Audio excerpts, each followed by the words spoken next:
Mengejutkan, ini ramalan soal Jokowi dan Megawati, bikin merinding. Jokowi, sekarang tukang kayu plonga-plongo itu ternyata sudah selevel dengan putri sang proklamator. Betul atau salah? Atau bahkan sudah lebih levelnya? Yuk kita akan lihat menggunakan kartu-kartu saya. Jokowi kan pengkhianat.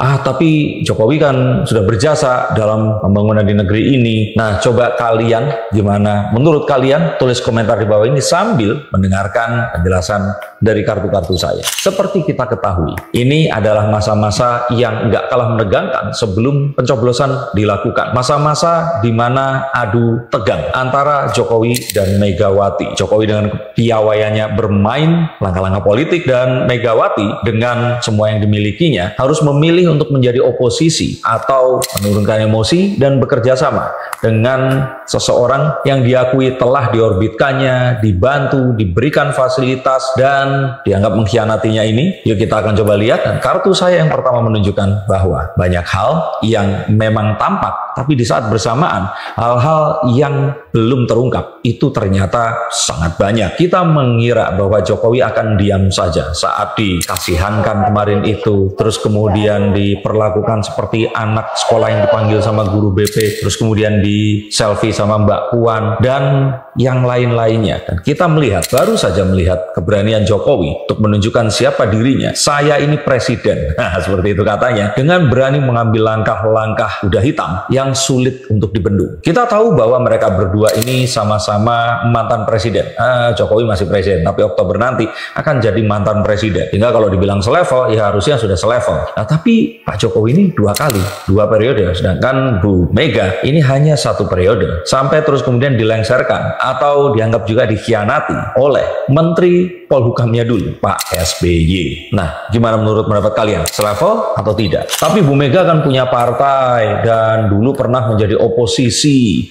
Sehingga kalau boleh kita katakan Bu Mega itu secara kebatinan itu sudah mengalami pasang surut yang sangat luar biasa. Itu betul. Dan betul Pak Jokowi tidak memiliki partai. Tetapi saat ini jika Pak Jokowi mau, maka setiap partai akan membukakan pintu lebar-lebar, memberikan karpet merah sepanjang-panjangnya untuk beliau ini tadi. Ridwan Kamil aja langsung menduduki satu posisi bergengsi saat masuk ke Partai Golkar, apalagi Pak Jokowi. Saya kira menjadi ketum itu bukan sebuah permasalahan. Bahkan tidak hanya menjadi ketum partai, mau bikin partai sendiri pun, sepertinya elit-elit di partai lain akan mau keluar untuk bersama-sama membangun partai besutan baru Pak Jokowi ini. Tapi konon katanya Pak Jokowi kan mau pensiun di Solo aja. Saya kira itu sesuatu yang, ya Pak Jokowi kan terkenal tiba-tiba suka berubah nih rencananya. Maka kita akan katakan bahwa pensiun atau apa namanya, kalau kita bilang itu silam, saya pikir akan sulit untuk orang-orang yang memang memiliki satu kemampuan yang di luar rata-rata untuk membangun negeri ini dan juga mahir dalam perpolitikan, tapi juga menjadi seseorang yang mengetahui cara menyusun strategi, terutama menghadapi kondisi geopolitis internasional yang semakin tidak menentu. Kita tahu bahwa Pak Jokowi dan Bu Mega ini sama-sama memiliki quotes on quotes dinasti politiknya. Gibran Kaisang sudah memasuki kancah perpolitikan. Bu Mega, kedua putra-putrinya ini tadi, sudah jelas ada dalam kepartaian dan tinggal menunggu waktu untuk naik saat Bu Megawati nanti lengser atau pensiun. Keduanya ini juga dikenal memiliki pengaruh kepada partai-partai yang lain. Mereka ini disegani. Dan mereka ini juga akan disambut dan juga sangat didengarkan jika mereka ini diundang. Walaupun posisinya ini dipertanyakan, sama seperti Pak Surya Paloh kemarin. Walaupun jelas dia ada berseberangan dengan Pak Jokowi, tapi saat dipanggil oleh Pak Jokowi, mereka ini langsung merapat karena melihat value yang dimilikinya. Begitu pula dengan Ibu Megawati Soekarno Putri. Dengan posisi beliau pernah menjadi oposisi dalam Orde Baru dan juga kepiawaiannya untuk memberikan jalan untuk orang-orang yang lain atau kingmaker. Ini maka kita akan katakan bahwa keduanya ini memiliki pengaruh yang gak kaleng-kaleng, dan kalau saya kira ini patut diperhitungkan. Tapi memang Bu Mega ini belum rela karena dia merasa bahwa dialah yang menciptakan figur Jokowi. Tidak bisa disalahkan juga. Jokowi ini memang dibentuk oleh Partai Demokrasi Indonesia Perjuangan saat FX Rudy yang ada di Surakarta saat itu ketakutan menghadapi penantang baru yang berasal dari PKS kalau tidak salah, yang memiliki suara yang kuat. Sedangkan dia seorang Katolik. Nah, karena itulah didapuklah Jokowi, pengusaha kayu yang saat itu juga sukses dengan dengan usahanya yang di scouting atau dicari bakatnya oleh Pak Luhut dan terus kemudian dijadikan kader untuk maju dan ternyata berhasil menjadi wali kota Solo. Tidak lama setelah itu dibawa ke Jakarta bersama dengan Prabowo, dia juga menjadi gubernur Jakarta dan tidak pakai lama juga langsung menjadi Presiden Republik Indonesia. Dan karena itu maka beliau ini pasti sangat-sangat menyimpan rasa dendam dan juga pasti mangkel lah kalau orang Jawa bilang, karena beliau ini disalib di tikungan di detik-detik terakhir. Ini karena apa? Karena seseorang yang akhirnya saat itu menjadi presiden ini dianggap balelo. Padahal Pak Jokowi saat menjadi presiden dia pasti melihat segala sesuatunya dengan kacamata yang berbeda dan dia memiliki sebuah strategi yang seharusnya bisa dipertimbangkan oleh Bu Mega untuk bisa diselaraskan dengan rencana yang ada. Tapi pada nyatanya Bu Mega sebagai ketua partai dengan hak konstitusionalnya akhirnya menunjuk Mas Ganjar dan Pak Mahfud untuk menjadi capres dan cawapres yang membuat Pak Jokowi tidak memiliki pilihan, akhirnya melakukan apa yang diributkan oleh orang-orang selama ini, memajukan Gibran bersanding dengan Prabowo dan berhadapan dengan calon unggulan partainya secara head to head dan dimenangkannya.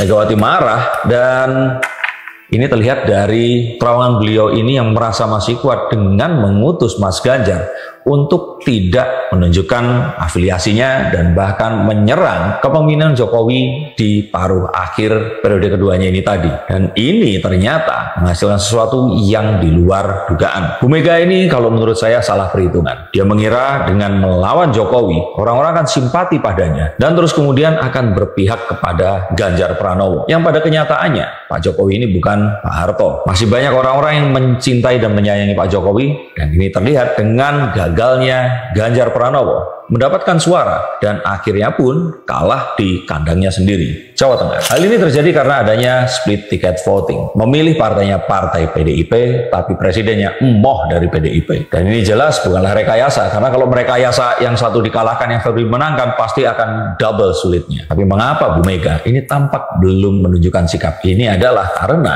di dalam PDIP sendiri, dalam elit PDIP saya yakin pasti terpecah pendapat. Ada yang mendukung untuk melakukan oposisi dengan menunjukkan langkah mendukung angket dan melakukan interpelasi atau pertanyaan pada sang presiden. Tapi banyak pula yang telah merasakan tidak beroposisi, maka rasanya kayak gimana gitu kalau harus berpuasa dan beroposisi selama satu periode ke depan ini nanti. Itu artinya tidak akan ada menteri atas nama Partai Demokrasi Indonesia Perjuangan. Dan hari-harinya pasti akan dipenuhi oleh hari-hari penuh dengan berjibaku di sidang parlemen antara pemerintah dan wakil rakyat yang mayoritas ini dimenangkan oleh PDIP. Maka saya kira ini tinggal tunggu waktu sampai akhirnya bisa saja akan terjadi kudeta internal di dalam kepartaian. Dan kondisi oposisi yang saya kira Bu Mega ini belum melakukan sebuah kaderisasi, transfer pengalaman dan juga kapasitas yang selesai kepada Mbak Puan dan Mas Nanda, yang akan tentu saja lebih mudah jika ini tidak dilakukan di alam oposisi. Maka inilah yang jadi buah si malakama untuk Bu Mega. Dan saya melihat oposisi adalah pilihan yang paling akhir yang akan diambil nanti.